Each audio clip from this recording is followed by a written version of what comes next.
तो सर्वप्रथम मुलाकात महाराज किससे हुई कि रजगम कंचिदायंतम रंगकारकम गदाग्रजः दृष्टवायाचतवांसांस धौतान्यत्युत्तमानि च। रजकम, रजक संस्कृत का शब्द है हमारा। रजक धोबी से कहते हैं। तो भगवान की सर्वप्रथम मुलाकात कंस के धोबी से हुई, जो कंस के वस्त्रों को धुला करता था। भगवान ने कहा कि अरे काका, बोला क्या है? भगवान बोले इतने अकड़ते क्यों? हम इतने प्रेम से बात कर रहे हैं और तुम अकड़ते हो। बोला हाँ क्या है, बोलो जल्दी। भगवान बोले मुझे ये वस्त्र दे दो। बोला अच्छा, जानते भी हो ये किसके वस्त्र हैं? तुम जैसे कभी जंगली गवारिया ग्वारियाओं ने पहने भी थे, ऐसे कभी तुम्हारे पूर्वजों ने भी पहने। महाराज अंट संट बकने लगा। तो भगवान ने कहा सुन, उस समय तो मैंने तुझसे कुछ नहीं कहा था। क्यों? राम अवतार में मैं मर्यादा में था। तूने ही, तेरे ही आरोप लगाने पर मैंने अपनी सीता को पुनः वन भेजा। उस समय तो मैंने तुझसे कुछ नहीं कहा, लेकिन आज मैं मर्यादा पुरुषोत्तम बनकर नहीं, पुष्टि पुरुषोत्तम बनकर के आया। धोबी ने अकड़ दिखाई तो महाराज भगवान ने एक ही हाथ मारा और धोबी का प्राणांत हो जाता। भगवान ने वो वस्त्र लिए, कहा कि अपने सखाओं से लो पहन लो। अब महाराज कहाँ कंस खूब मोटा ताजा है भी, और कहाँ ग्वाल वाल बिल्कुल हमारे जैसे। महाराज सिंगल पिस्टन यदि उस जैसे वस्त्र पहना दो और खेत में खड़ा कर दो तो मालूम पड़ेगा महाराज की चिड़िया कौओं को उड़ाने का धोखा खड़ा है। अब तो महाराज ग्वाल वाल है। क्यों? ग्वारिया गवारिया गुड़ से रोटी खाएं और जमुना जी को पानी पी के मस्त मगन है जाए। महाराज किसी ने पैर वाला ऊपर से डाला, ऊपर वाला पैरों से डाला, अंट संट घूम रहे हैं। भगवान बोले सुनो ये सब उतारो। एक जगह रखे, टेलर के पास पहुंचे, कहा कि काका। बोले हाँ। बहुत प्रेम से बोला क्या बात है? भगवान बोले ये वस्त्र जरा फिट कर दो हमारे और हमारे सखाओं के लिए।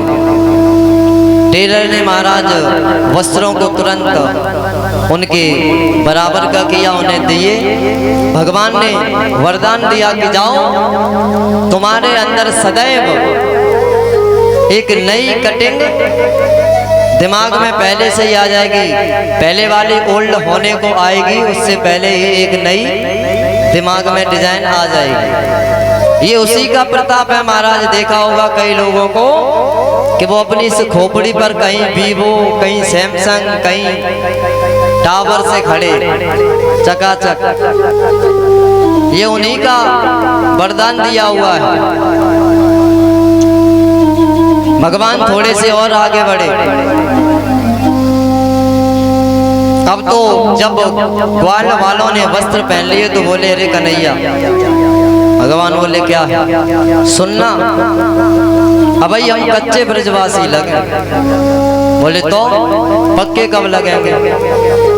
बोले तो जाने जब तक ब्रजवासी के मस्तक पे चंदन ना लगे तब तक वो ब्रजवासी ना लगे। भगवान बोले ठीक है अभी इंतजाम करते हैं। आगे बढ़े तो क्या देखा? त्रिवक्र यानी 3 जगह से टेढ़ी एक स्त्री जा रही है। और जैसे ही दृष्टि पड़ी तो भगवान ने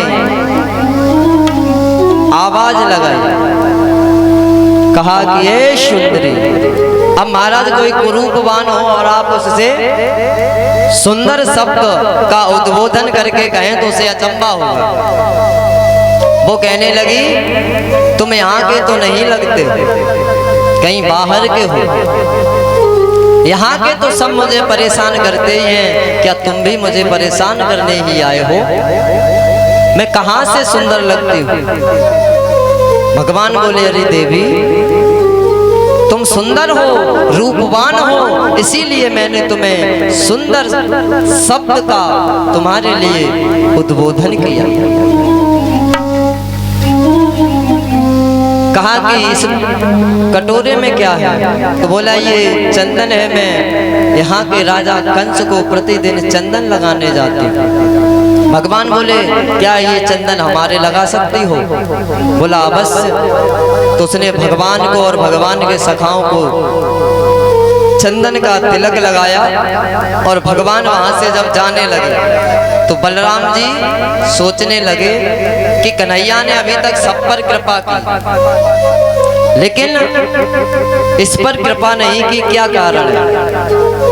कहा कि कन्हैया, बोले हाँ दाऊ भैया, एक बात बता, तूने अभी तक पता नहीं कितने दैत्यों का भी उद्धार किया और ये तो तेरी भक्त है, क्या तू इस पर कृपा नहीं करेगा? भगवान बोले दाऊ, मैं तो यही देख रहा था कि आप मुझसे क्या कहेंगे, आपके आदेश की ही प्रतीक्षा थी।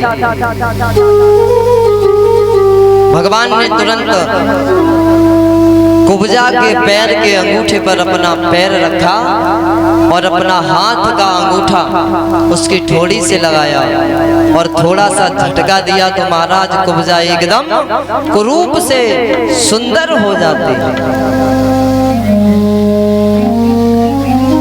सुंदर हुई। आज उसका जो शरीर महाराज त्रिवक्रह 3 जगह से टेढ़ा था वो बिल्कुल सीधा हो जाता है। जरा यानी बुढ़ापे से छुटकारा हो गया, एकदम नव यौवन प्रसन्न वदना सुंदरी के रूप में परिणित हो और भगवान से कहने लगी कि हे प्रभु, क्या आप मेरे घर नहीं आओगे? भगवान ने कहा अभी तो हे देवी मैं बहुत जल्दी में हूँ, लेकिन ये मेरा वचन है कि मैं तुम्हारे घर एक दिन अवश्य आऊंगा। अब भगवान वहां से आगे बढ़े। इधर कंस को महाराज खबर लग गई कि भांजे राजा मथुरा में आ चुके हैं। तो महाराज उसने कुबलिया पेड़ हाथी को बुलवाया, मदिरा पान करवाई, मदमस्त कर दिया। पीलवान के साथ महाराज मैंने दरवाजे पर छोड़ दिया। मल्ल युद्ध में महाराज मुष्टिक, चाणूर इत्यादि जैसे महान महान योद्धाओं को लगा दिया और उसके पश्चात धनुष रखवा दिया। जैसे ही मेरी गोविंद बलराम जी के साथ आगे बढ़े और उस धनुष यज्ञ जो मंडप बना हुआ था उसके पास पहुंचे तो उन्होंने आवाज लगा दी द्वारपाल, कहने लगे कि कौन हो, कहां को जाते हो, कि कौन हो, कहां को जाते हो और किस लिए यहाँ पर आए हो, किस लिए यहाँ पर आए हो, किस लिए यहाँ पर आए हो, किस लिए साथ में वालों की ये भीड़ जोड़ कर लाए हो, इसलिए साथ में भीड़ जोड़ कर लाए हो।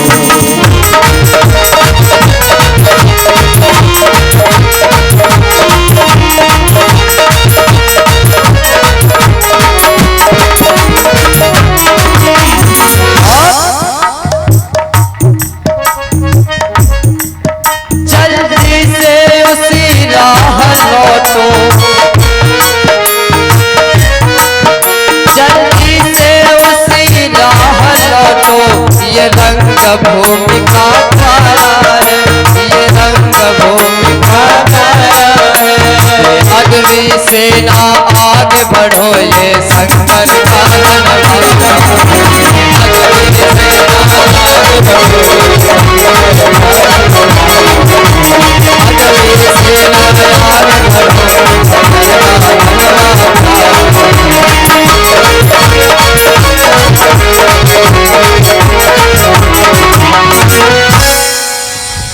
कौन हो, कहां से आए हो, कहां जाते हो, क्या तुम्हें पता नहीं? ये रंग भूमि का द्वार है, यहाँ शंकर का प्रिय धनुष रखा। भगवान बोले अच्छा, क्या मैं इस धनुष को उठा के देख सकता हूँ? बोला अच्छा, बड़े बड़े योद्धाओं से नहीं उठा और तुम उसे उठाओगे? भगवान बोले तो कोशिश करने में क्या जाता है, कर लेने दो। बोले ठीक है। भगवान ने हाथ लगाया तो महाराज एकदम से, क्योंकि भगवान सामर्थ्य हैं, उनके अंदर वो पावर है, वो क्षमता है कि उनसे किसी चीज, किसी वस्तु का भार अधिक नहीं है। क्यों? जो भी इस संसार में नजर आता है वो सब उसी परमपिता परमात्मा का बनाया हुआ है। धनुष उठाया महाराज और उसके दो खंड कर दिए, बीच से तोड़ दिया और उसी रंग भूमि में डाल दी। कंस को खबर लगी कि भांजे राजा अंदर आ चुके हैं। कंस ने आदेश दे दिया, जाओ कुवलिया पेड़ हाथी को छोड़ दो। भगवान आगे बढ़े तो महाराज उस हाथी को इतनी मदिरा पान करा दी, शराब पिला दी कि वो हाथी अपने आपे से बाहर हो गया। भगवान जैसे ही पीलवान के पास पहुंचे तो पीलवान कहने लगा, कहां जाते हो? मैंने सुना है कि तेरे अंदर बहुत ताकत है, तूने बड़े बड़े राक्षसों को मार दिया। तो सुन,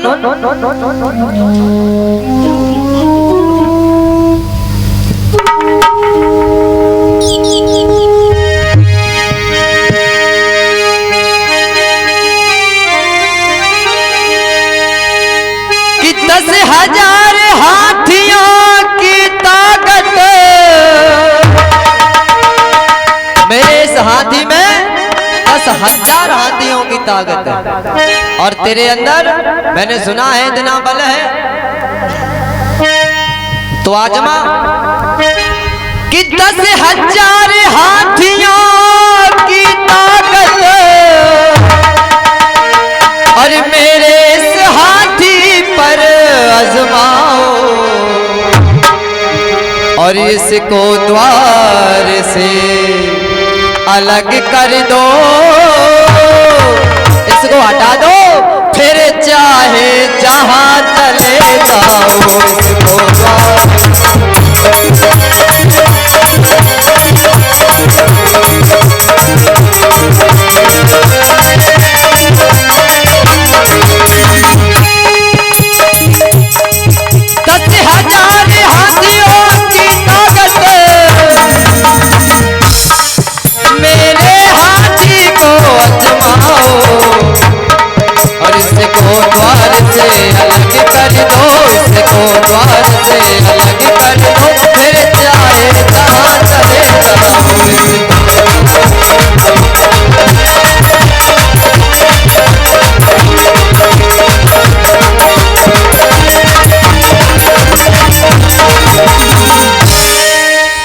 कहा कि अजमाओ इसे और इसे द्वार से हटा दो, कहीं भी आ जा सकते।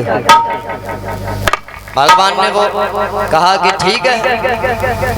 महाराज भगवान कन्हैया ने और बलराम जी ने उस हाथी के दांतों को पकड़ा और एक एक दांत उखाड़ा, कंधे पे रखे और उस हाथी की पूंछ को पकड़ा।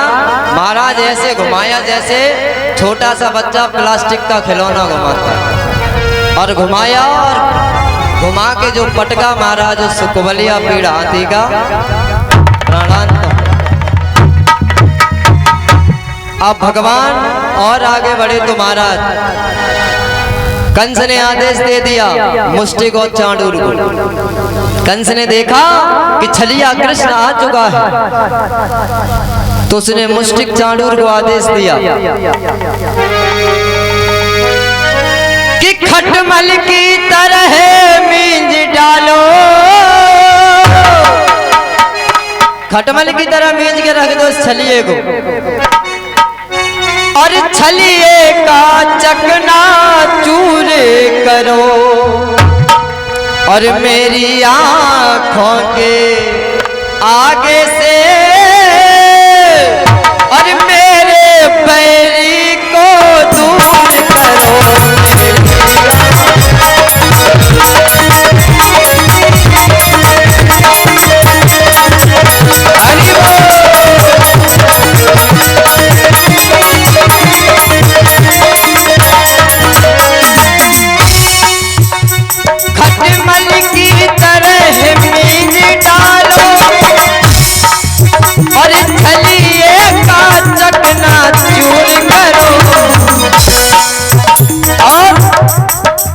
और मेरी आंखों के आगे से, मेरी आंखों के आगे से मेरे पैरी को दूर करो।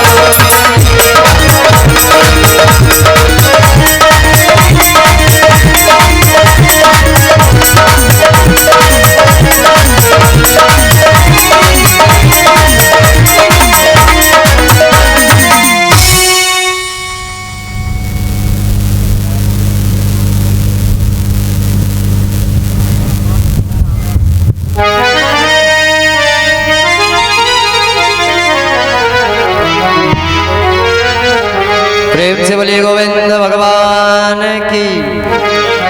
जब तक महाराज कंस को मरने में थोड़ा सा समय है, 5 मिनट उसे भगवान से वार्तालाप करने दो। जब तक आप हमारे 54 सालों के मुखार बिंदु से एक भजन, उसके पश्चात कंस वध। प्रेम से बोलिए गोविंद भगवान की। बोल बांके बिहारी लाल की। प्रेम से बोलिए।